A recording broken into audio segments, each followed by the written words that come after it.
Bismillah, Assalamualaikum warahmatullahi wabarakatuh. Perkenalkan, nama saya Putri Ayu. Saya dari kelas Biologi B Universitas 19 November Kolaka. Pada kesempatan kali ini saya akan coba membuat video tentang mengajar dalam kelas. Langsung saja kita simak video berikut ini. Assalamualaikum warahmatullahi wabarakatuh. Waalaikumsalam warahmatullahi wabarakatuh. Selamat siang, bagaimana kabarnya adik-adik? Baik, Bu. Alhamdulillah, semoga kita selalu dalam lindungan Samilahi, amin. Amin. Baik adik-adik, saya absen dulu ya. Iya, Bu. Nur Fauzia, Hadir, Bu. Iis, Hadir, Bu. Reti, Hadir, Bu. Suro, Saro, hadir Bu. Halimah, Hadir, Bu. Suluan, Hadir, Bu. Naima, Hadir, Bu. Farida, Hadir, Bu. Dayat. Hadir, Bu. Baik, adik-adik, sebelum kita memasuki pembelajaran, terlebih dahulu kita berdoa. Doa dimulai.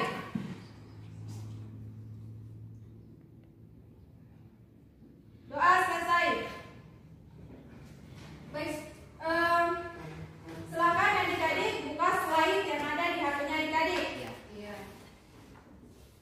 Jadi hari ini kita akan mempelajari tentang sistem reproduksi pada wanita.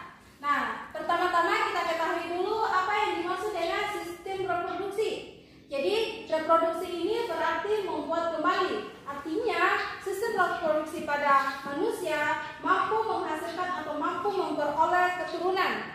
Sehingga sistem reproduksi merupakan organ-organ yang berhubungan dengan seksualitas. Nah, sistem reproduksi pada wanita ini berpusat pada ovarium. Ovarium pada wanita berfungsi menghasilkan ovum dan hormon atau progesteron dan estrogen. Nah, kemudian kapan berfungsinya sistem reproduksi pada wanita? Nah, biasanya akan berfungsi ketika seorang wanita sudah memasuki usia dewasa atau sudah mengalami masa pubertas. Hal ini biasanya ditandai dengan kemunculan atau perubahan-perubahan organ pada wanita. Salah satunya biasanya apa? Kalau perempuan sudah mengalami masa pubertas, munculnya payudara, kemudian pinggul membesar, selanjutnya suara semakin tinggi, dan bisa juga ditandai dengan kulit yang semakin mulus.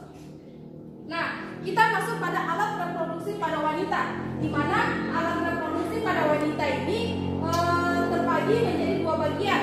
Yang pertama ada alat reproduksi luar atau eksternal, kemudian ada alat reproduksi dalam atau internal. Nah, alat reproduksi luar ini terbagi menjadi 4 macam.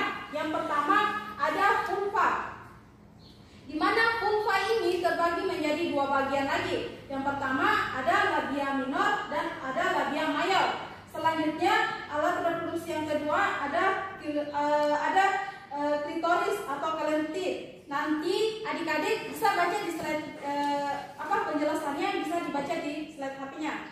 Dimengerti? Mengerti, Bu.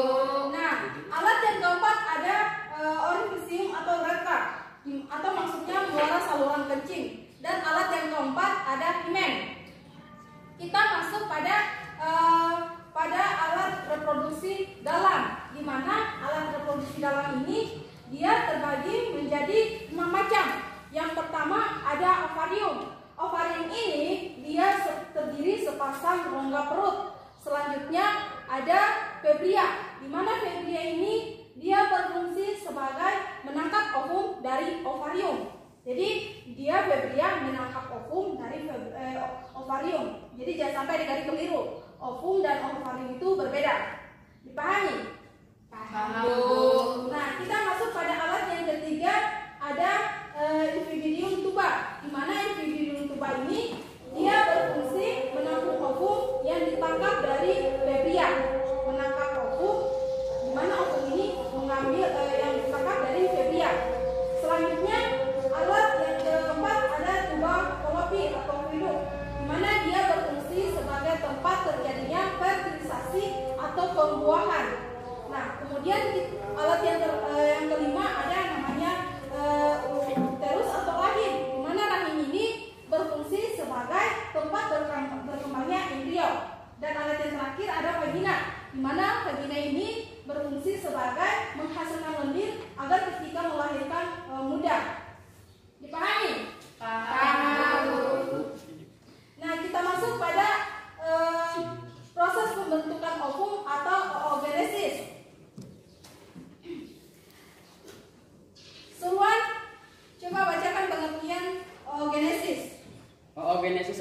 proses pembentukan ovum yang terjadi di dalam indung telur atau varin.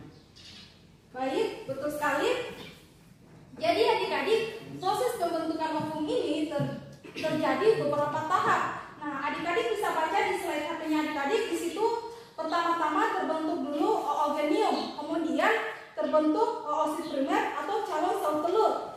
Kemudian terbentuk lagi oosit sekunder dan badan kutub primer atau pelosit primer. Kemudian terbentuk lagi oosit sekunder yang dipisahkan dari folikel. Selanjutnya folikel grad itu atau folikel masak yang memproduksi estrogen. Kemudian estrogen merangsang hipofisis memproduksi LH. Selanjutnya LH merangsang menjadi ovulasi. Kemudian oosit sekunder membelah menjadi ootit dan badan kutub sekunder. Dan pada akhirnya terbentuklah 1 sel telur dan 3 kutub badan sekunder. Kita masuk pada proses ovulasi. Naima, tolong bacakan pengertian ovulasi. Ovulasi merupakan proses pelepasan telur yang telah matang tersebut dari dalam rahim untuk kemudian berjalan menuju tuba falopin untuk dibuang. Nah, jadi adik-adik perlu kalian ketahui atau perlu kalian pahami bahwa proses ini dia itu berlangsung selama 16 hari pertama sebelum 14 hari kita mengalami menstruasi berikutnya.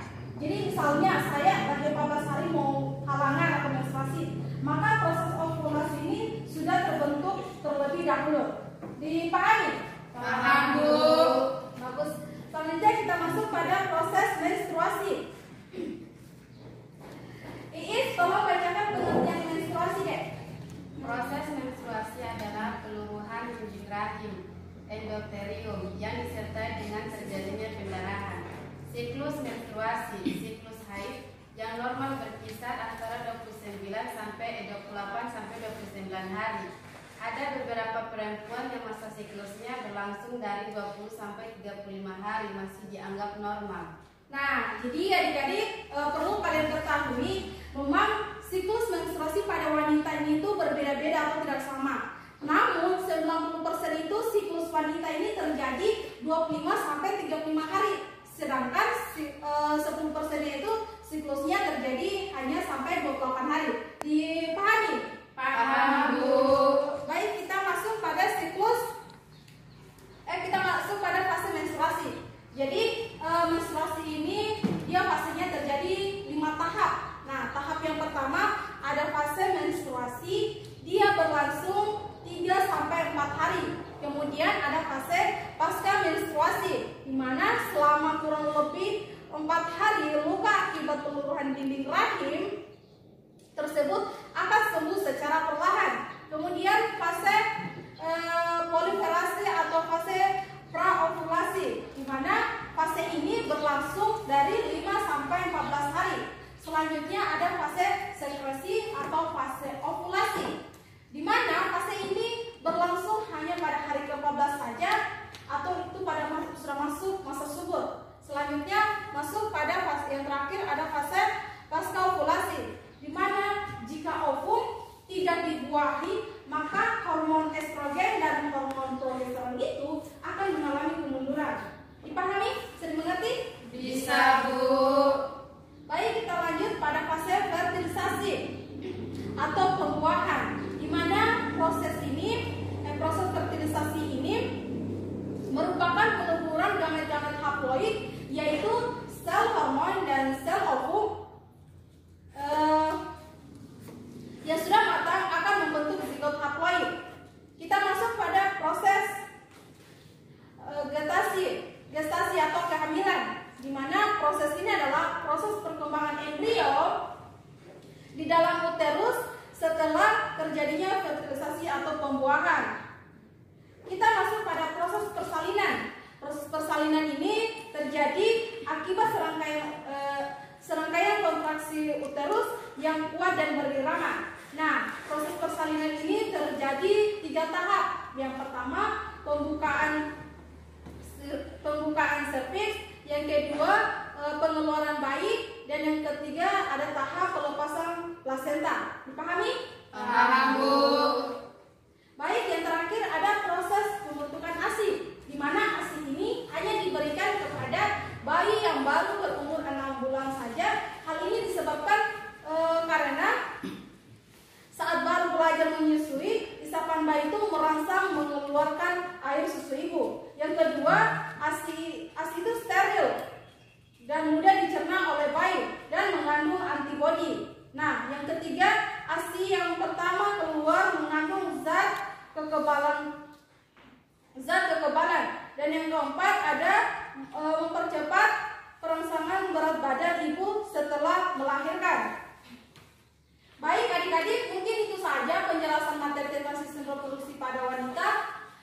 Mungkin ada beberapa adik-adik yang tidak paham dan tidak mengerti, saya persilakan untuk mengajukan pertanyaan. Siapa? Saya, Bu. Silakan Dr. Fauzi, apa yang mau ditanyakan? Bagaimana dengan janin yang sudah terbentuk di dalam rahim mengalami keguguran? Hal apa yang menyebabkan hal tersebut? Jadi hal apa yang menyebabkan janin dalam rahim yang sudah terbentuk mengalami keguguran, gitu? Nah, adik-adik harus perlu ketahui keguguran itu seperti apa. Jadi keguguran ini adalah berhentinya kehamilan dengan sendirinya, di mana keguguran ini terjadi pada janin-janin muda atau hamil-hamil muda. Janinnya itu belum memasuki umur 20 minggu. Nah, penyebab keguguran juga ini banyak variasinya dan berbeda-beda pada setiap wanita. Nah, misalnya salah satunya itu bisa disebabkan karena penyakit yang dialami oleh ibu hamil tersebut, bisa juga disebabkan oleh pertumbuhan janin yang tidak normal, dan bisa juga disebabkan oleh obat-obatan. Biasanya setelah wanita yang mengalami keguguran, perutnya akan mengalami kram perut. Hal ini disebabkan karena kontraksi usaha rahim yang mengeluarkan janin. Bisa dipahami? Bisa, Bu. Baik, mungkin materi untuk hari ini tentang sistem reproduksi pada wanita kita cukupkan sekian. Nanti kita ketemu di pertemuan berikutnya tentang sistem reproduksi pada pria. Saya tutup pertemuan hari ini dengan ucapan billahi taufiq wal hidayah. Wassalamualaikum warahmatullahi wabarakatuh.